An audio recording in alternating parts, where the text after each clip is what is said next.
after learning that superstar Billie Eilish was backing his opponent, Kamala Harris, J.D. Vance scrambled to Michigan in a desperate attempt to distract voters with more outrageous comments about the foiled assassination attempt on Donald Trump, only for his rally to completely blow up in his face. Now, before we dive into this train wreck of a rally, let me first start out with that piece of news, which is sure to have sent a chill down the spine of the Trump campaign. Billie Eilish, the 22-year-old musical phenom with 9 Grammy Awards and 2 Oscars under her belt, just came out this afternoon to publicly endorse Kamala Harris for president. Here is what Eilish posted to her 119 million Instagram followers, along with her producer and brother, Phineas. We are voting for Kamala Harris and Tim Walz because they are fighting to protect our reproductive freedom, our planet, and our democracy.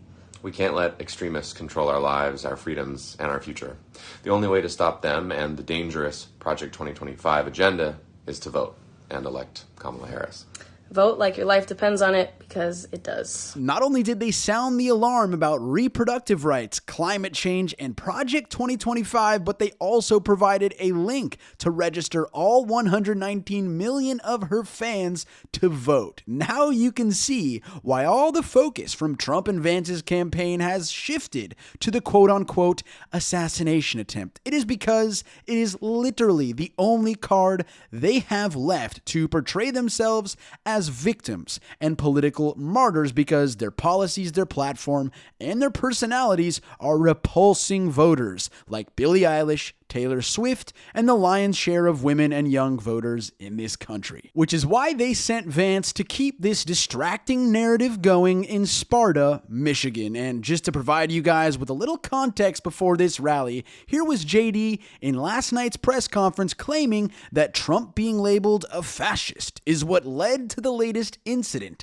in West Palm Beach. Look, we can disagree with one another, we can debate one another, but we cannot tell the American people that one candidate is a fascist, and if he's elected, it is going to be the end of American democracy. Before I comment on the absurdity of that egregious claim from a guy who claims Kamala Harris will usher in a second Great Depression and end all elections in America if she wins, here was his running mate Donald Trump less than a week ago calling Kamala Harris a fascist, as well as a communist and a Marxist. Kamala Harris is the first major party nominee in American history who fundamentally rejects freedom and embraces Marxism, communism, and fascism. So there is Donald Trump inciting violence against Kamala Harris, using inflammatory rhetoric to stoke the flames of division, at least according to J.D. Vance's logic. Only problem is, Trump actually deserves to be called a fascist. He spread baseless lies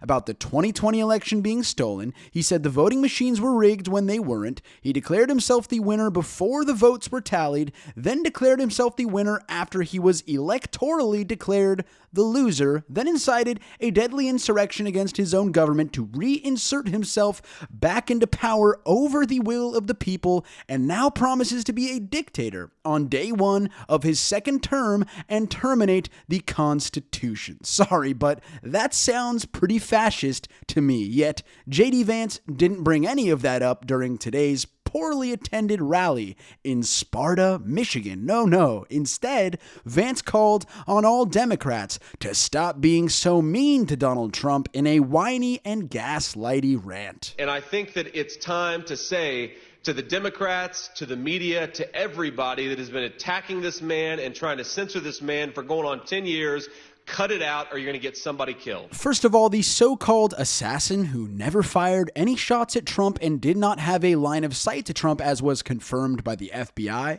was revealed to have voted for Donald Trump in 2016. Same with the last shooter in Butler, Pennsylvania, a registered Republican and full-blown Trump supporter. So spare us with the hand-wringing and finger-wagging, JD. It is your own people who are going after you with weapons that your party consistently allows to flood the streets and schools of America due to your allegiance to the NRA. And being the hypocrite that he is, Vance proceeded 5 seconds later with crazy and divisive rhetoric claiming that Kamala Harris was leading our country into slavery. That is not a path to prosperity. That is a path to slavery, and it's what Kamala Harris has been doing for 3.5 years. Another incitement to violence against Kamala Harris, according to J.D. Vance's logic. Let's be real. The only party whose rhetoric is actually leading to real consequences is the MAGA party, fueled by Mr. Vance himself, who also doubled down on his rhetoric against the Haitian migrants in Springfield, Ohio. Over the last few years, 20,000 migrants,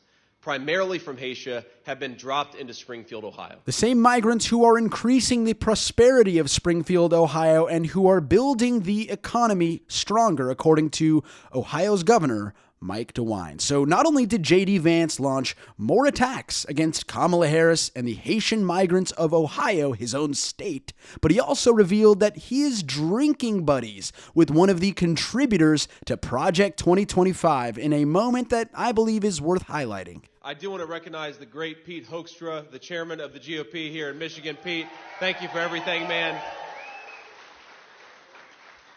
Pete's getting to be like a drinking buddy at this point. We hang out once a week. It's just kind of, we do it every single week. Yes, Pete Hoekstra is one of the authors of Project 2025, you know, the 900-plus page manifesto to end America's democracy, which Donald Trump claims to know nothing about. Apparently, Trump's running mate is drinking buddies with one of the creators of it. How convenient. Then, the Project 2025 and couch aficionado took his own rhetoric a step further and called for an assassin to enter the rally he was speaking in a very weird and deranged bit. By the way, with close to 500 patriots in the state of Michigan in this building right now and outside, I'd like to see an assassin try to come in this room. They come to the wrong place. Call me crazy, but inviting an assassin to your venue is not how you tone down the rhetoric, nor is that going to increase Vance's plummeting favorability rating. Now, speaking of assassinations, JD completely botched this next segment where he falsely claims RFK Jr.